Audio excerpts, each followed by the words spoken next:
Good morning, folks. Today we're going to wrap up our discussion of value theory by talking a bit about Hooker's essay concerning the elements of well-being, and then we will segue to some conversation on, for Susan Wolf's conversation about meaning as a component of happiness, aka living a good life.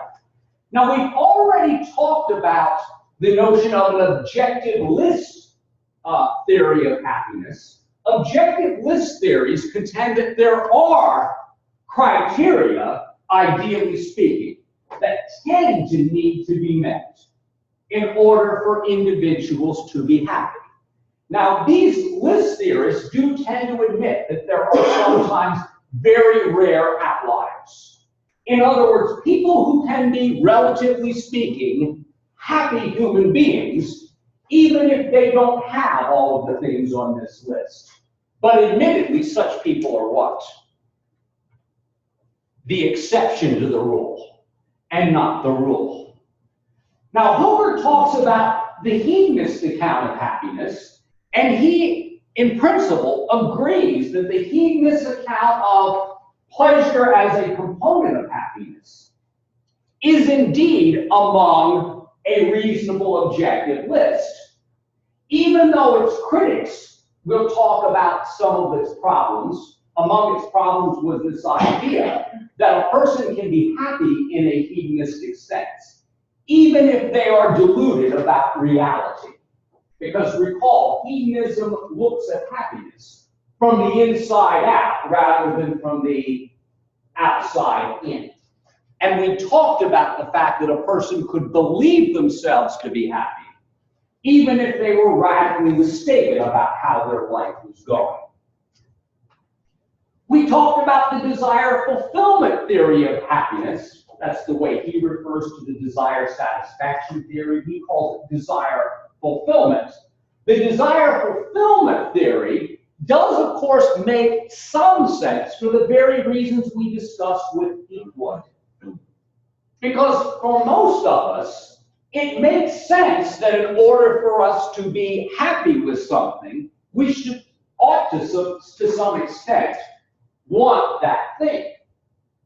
And some candidates for objective goods may not actually appeal to some people. This is why this account is a radically subjective account of happiness. It's up to the individual. Now, one of the major drawbacks that we've already discussed, but Hooker also highlights, is what he calls the wacky desires critique. He says there are indeed some people who can find their happiness by engaging in activities that they legitimately enjoy, and they, oddly enough, can find what we call meaning in. The example he gives was the person who most of you would consider to be a lunatic, who spends his entire day doing what? Counting leaves of grass. Spends his entire day counting leaves of grass. Well, guess what? There are people who find enjoyment in things like that. The same way there are people who find enjoyment by memorizing all kinds of abstruse baseball statistics. You probably have heard of people like this. You're like, well, how can a person find enjoyment doing those things? Well, my answer is, from the desire satisfaction theory point of view, they are you. Different people will get their enjoyment from different things. Whether or not they make sense to other people or not isn't really relevant according to this theory. Now, admittedly, the reason why this is problematic for some people is because most of us think that there are certain things that are, objectively speaking, worth pursuing, and other things that are not worth pursuing. Counting leaves of grass would be one of those things on the list that is not. Working on a doctoral thesis, no matter how challenging it is, in a subject that a person cares about, as well as will advance knowledge in an important field of study. Now, that is something that most people would say, yeah, a desire to do something like that makes sense. Well, why? Well, because it would fit in with one of these other criteria on the list. Now, the things that Hooker discusses on his list are these things that he talks about as elements of well-being. And I'm not going to talk about all of them because we've technically kind of brushed over almost all of these. We talked about pleasure as a component of the good life when we addressed hedonism. And by the way, Hooker happens to think that it is a component of the good life, and Susan Wolf does in her essay on need. It is not all there is to living a good life, but it's a component of it. Having important knowledge. Now keep in mind, important knowledge does not mean having a high degree of specialized knowledge in a field in which there's only a handful of experts in the world. Important knowledge, and I'll talk like Hooker does, important knowledge would include something like self-knowledge. Self-knowledge doesn't come easily, folks. It is something that takes time to develop. Learning about the person that lives inside of your skin, in other words. Why is that a valuable thing to have? Yeah, because you'll have a better idea of the kind of things that you do want and the kind of things that will fulfill you. And for any of you who have, I hope this isn't TMI, for any of you who have tendencies to be a little depressed, the nice thing about living inside of your skin is I can tell when it's coming on. And I've been around the block enough times to know that what will always happen. Yeah, dude, it'll pass, is what I tell myself. It might take a week or two, but it's always passed before, it will pass. Deal with it. I mean, it's important self-knowledge, so I don't do something stupid. By the way, some of the important knowledge that you have actually is fairly mundane.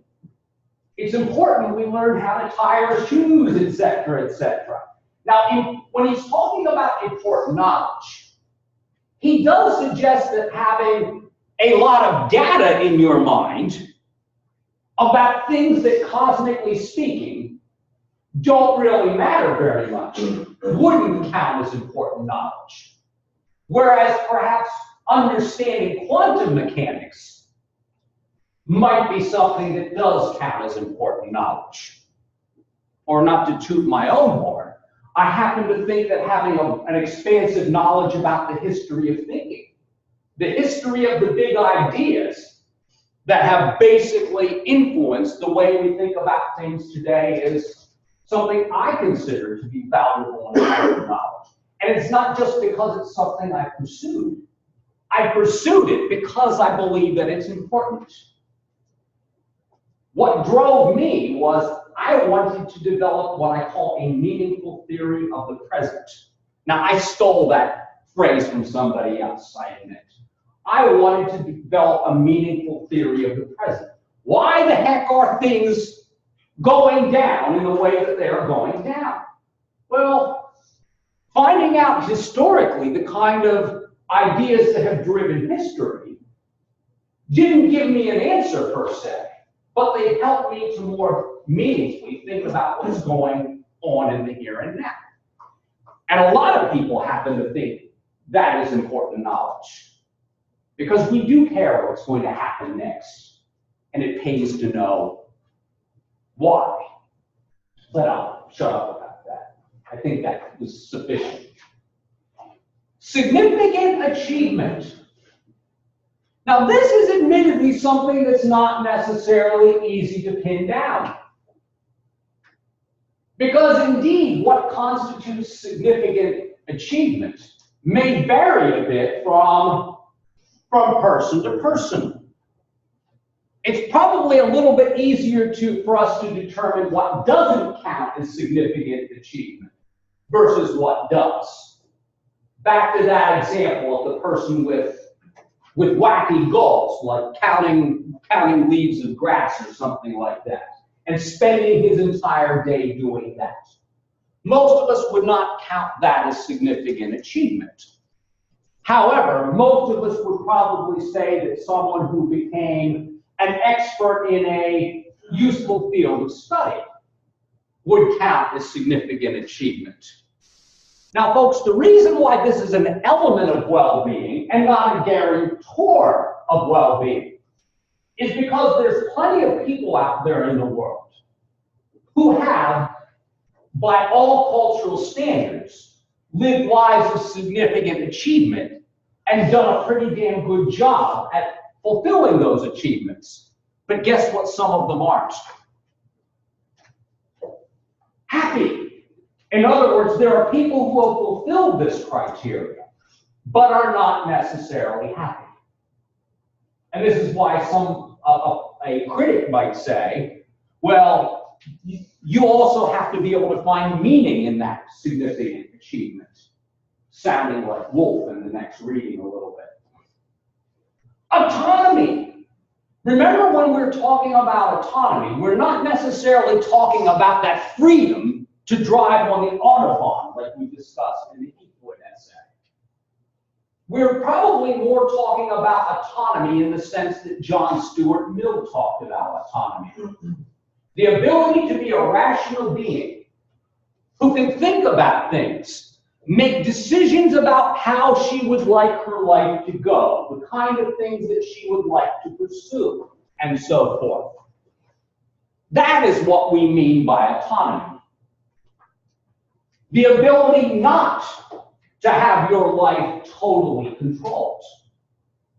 Now, this is not in the book, but I'll give an example. This is part of why we see this phenomenon among virtually all young people of the psychological process of individuation.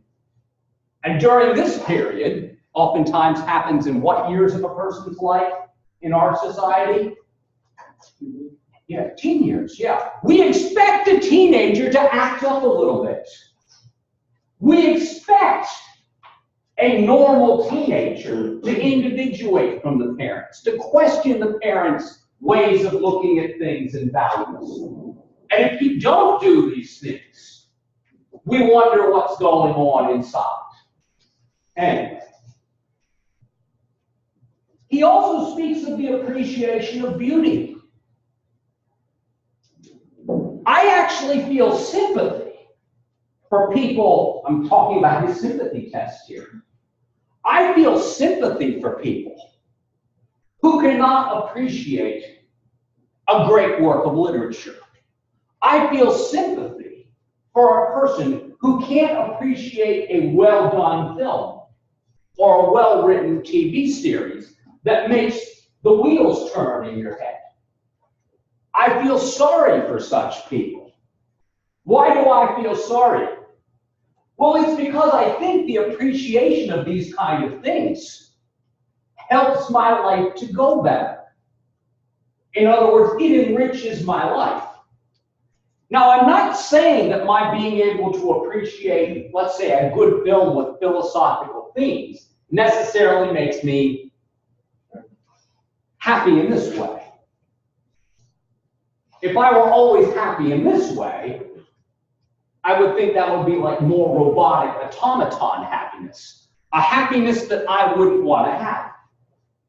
I like the kind of things that are likely to make me think about things, and perhaps even think about things differently, or maybe to rethink my assumptions. And I actually feel sorry for people who can't do this. Now, I'm cheating ahead a little bit, intentionally. Part of Hooker's test for thinking about whether or not something is on the list of objective criteria of well-being is what he called the sympathy test. This is the idea that if we think that something is truly an objective good, conducive to happiness, we would feel sympathy for those people who haven't done so or who don't have those criteria, because it limits their ability to be happy.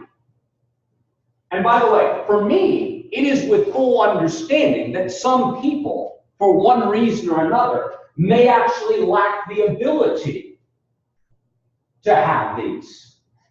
In other words, I know it's not really their what? Yeah. It's not their choice, it's not really their fault. This is one of the reasons why poverty makes genuine autonomy difficult to achieve. Because if you barely have enough scratch to get by, it's difficult to be able to do all the other things that might help you to make your dreams happen. Or if you have, neurological inabilities to significantly achieve things, we feel sympathy for said people because we recognize to some extent that it's not a quote-unquote moral failing on their part. Here we are. Hooker discusses the prospect of living a morally good life as among the objective criteria of well-being. Now, I will admit personally that I am on the fence on this one. And I'll give you my reasons. They're not discussed in the text, nor are they discussed by Hooker. The reason why some of us have this on an objective list of necessities for being a truly happy person is because moral psychology has shown that most people need to believe in their own minds that they are decent human beings. Even guess what kind of human beings? Even morally deplorable human beings, in their own minds, have ways of internally rationalizing why they're not bad people. And folks, do not mistake what I'm saying here. This is not sympathy for Adolf Hitler. I'm just using him as an example. Remember, he and his ilk did not think that they were doing evil in their own minds. They thought that they were ridding the motherland of certain scourges, communists, Jews, and homosexuals. People who they had deemed to be what? Yeah, inferior, not fully human. The people who were bringing down Germany. Now, I understand that there are some people in our current context who have similar ideas about what they call the enemy within, to borrow a phrase from right-wing talk show host Michael Savage. And that the enemy within are destroying this country and we have to stop them. Now, fortunately, they're not talking about doing what with us? Oh, I would be classed among his enemy within. What aren't they planning to do with the likes of me? They're not planning to put me in a work camp. They're not planning to make me free at a work you to death camp. I'm not trying to defend them either. But I'm saying in their own minds, they are morally good people. I happen to think that just about everybody, except for rare outliers, feels the need to believe that they are morally decent people. And this is one of the reasons why when a person acutely becomes aware that they're not, what do they always or usually do? They might not succeed, yet they try to do better. They will try to do better, try to make things right. Now, one of the reasons why Hooker does not include this list, and I have this down here, it's because he contends that it does not pass the sympathy test, number one. And two, there's plenty of people who are not morally decent people who don't even really have moral decency on their radar. But they are nonetheless happy. But they are nonetheless happy. Now, folks, I actually, and this is the reason why I don't necessarily like his sympathy test, because I actually do feel sympathy for such people. He contends that he doesn't. Well, I actually do feel sympathy for such people. Because I happen to think that morally reprehensible people are missing something critical. I think they are missing something critical. And because they are missing something critical, Even though they're going about their everyday lives in the way that they go about their everyday lives, I don't think they will ever truly have the chance to be happy, even if they think that they are happy. Cheers for now.